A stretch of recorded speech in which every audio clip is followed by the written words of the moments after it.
So ayun nga mga idol, pinasok nga natin tong munting bahay na pinapagawa ng kaibigan natin. So ayan, kung nakita nyo, ayan na yung mga nagawa nila. So ang hirap magukay dyan, malalaki yung mga bato, ayan. Pero mabilis yung progress ng gawa ng mga tauhan natin. So for day 4 to 5 days, yan na yung nahukay nila mga idol.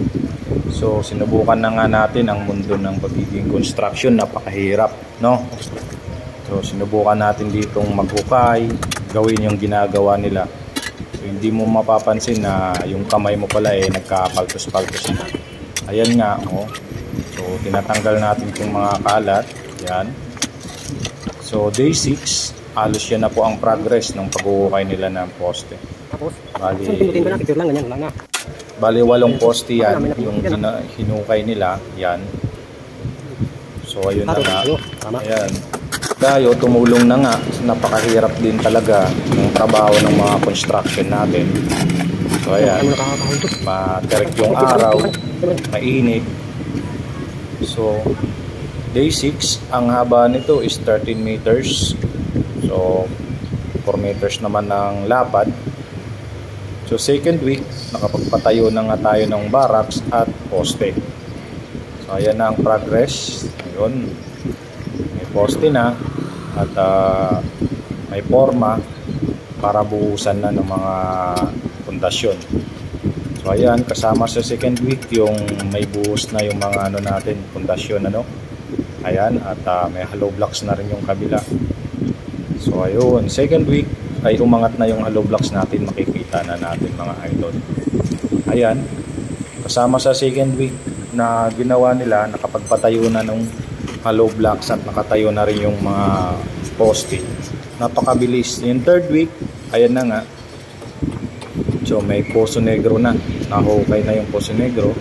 So extra tayo ulit, construction, hakot ng panambak paloob, ayan.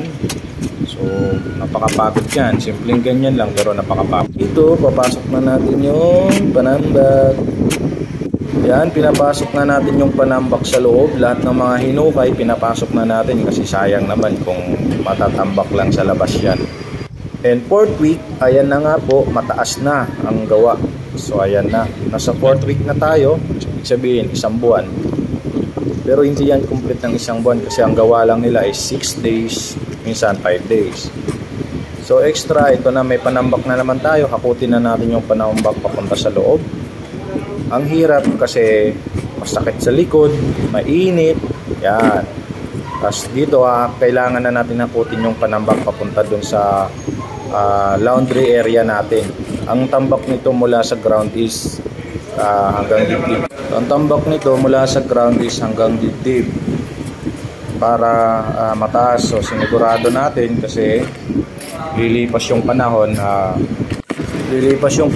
alam mo naman, tumataas yung kalsada, kaya tinaasan na natin para kahit wala na tayo, mataas pa rin tong loob. So hakot tayo ng panambak papunta sa likod. So ayan, in fourth week, may cover na yung Poso Negro natin. Nagawa na nila yon. So ito na yung progress nung pinapagawa na bahay. So ayan, kung makikita nyo, ayan yung tambak na pinasok natin. Ito Poso Negro, may CR na rin. Dito natin to hinahakot sa laundry area. So ito, in fourth week, ayan na, nagkakabit ulit sila ng mga dapat ikabit. Progress. So yun nga, bago natin simulan itong mga idol, kumuha muna tayo ng building permit kasi stricto sa Valenzuela. Kailangan ng building permit bago makapagpagawa ng bahay at gamit din sa tubig at kuryente. So dyan lang update mga idol.